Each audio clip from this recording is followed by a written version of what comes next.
Well, good morning and welcome to Morning Cuppa. It's great to have your company this morning. It's especially great to have your company today because today is Good News Thursday. It's Good News Thursday even though I'm recording this on Monday. I have some good news to share with you today, and I don't know about you, but I'm ready for some good news. Now, because I'm recording this on Monday, I don't know what's in the headlines as you wake up or as you watch this. Whenever you're watching this, I don't know what the latest headlines are. I don't know what's happened in the American election. I don't know what the latest headlines are in the global pandemic. I don't know what's going on in your life today, what the news is that's going on in your life today or in your family or in the people who you love. I don't know what the news is for you today. I am pretty confident that you don't have to look too hard to find bad news. There's a lot of bad news in the world, and it seems like we're constantly bombarded with bad news. But I have good news to share today, and I really want to focus on that good news and concentrate our attention and our hearts and our minds on that good news this morning as we begin our day. That good news begins with all of this, with everything that God has created. He has called it good. Sometimes I think we get the idea that this world is just so messed up and it's always been that way. That's not true. Everything God created, God has called good, including you, especially you and me. God has created humankind and called us good, very good. And not only that, but He has created us in His image to reflect His love, to bear the love of the God who is love. That is amazingly good news. And He's given us this role in creation. He's trusted this whole creation to our care, to our stewardship, to look after the place. So, how do we get where we are? How do we get from that good news to the bad news that we see all around us, that we experience every day? It's because we turned away from God's love. We wanted to go our own way. And God gave us the freedom to do that. To go our own way, to turn away. But what God didn't do is give up on us. And that is extraordinary good news. That God never gives up on you. God never gives up on me. God's love never gives up. It is tenacious. It is steadfast.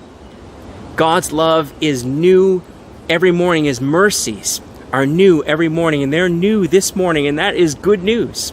And God has not only laid His life down in Christ to put you back together, to put me back together, but to actually invite us into taking part in putting this whole broken and fractured world back together. This is the ministry of reconciliation that the Bible talks about, the message of reconciliation that God's trusting us with. So we who have broken not just our relationship with God, but broken the whole creation by turning away from God's love, we're the ones that God is now trusting again to take our part. Maybe that just all sounds like theology that doesn't really connect with your real news that you're dealing with today. And sometimes I think we're so focused on the brush strokes of the painting that it's really hard for us to step back and see the picture. I think maybe a simpler way to put it is there's a Scottish pastor. I wish I could remember his name because I'd love to direct you to him, but I heard him a few weeks ago share this very simple image that I think captures the essence of that good news. He talked, because he's from Scotland, he talked about being out in the cold.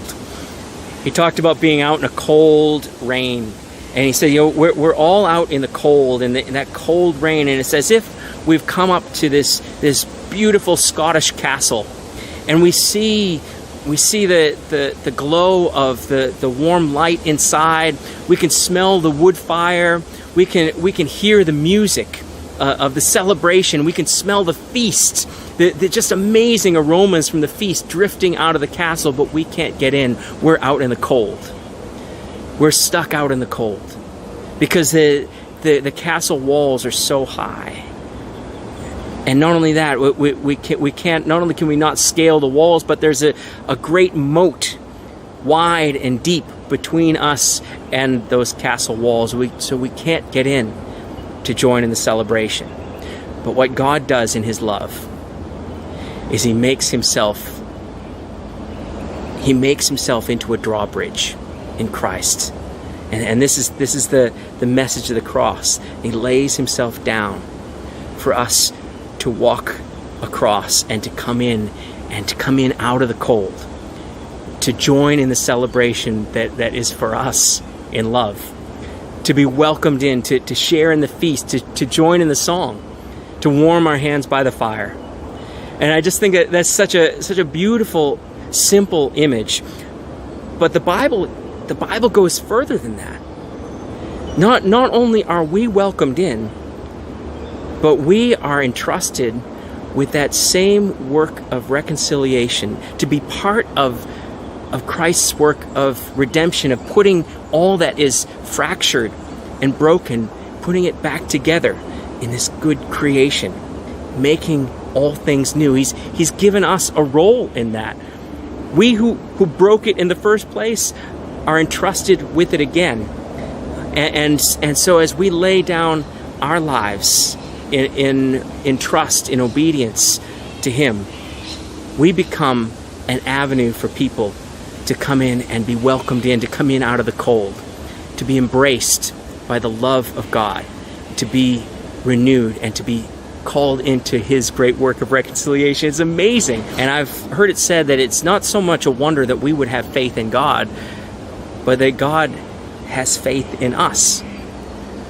God has faith in us to take part in His great work of reconciliation and redemption. And that is what God is doing right now in the midst of all the bad news in our lives and in our world. He is putting things back together, and He's calling us to take part in that work. And I pray that for you, wherever you are in the world, wherever you are on your journey, I pray that for you, in that good news, you may have a hope-filled day.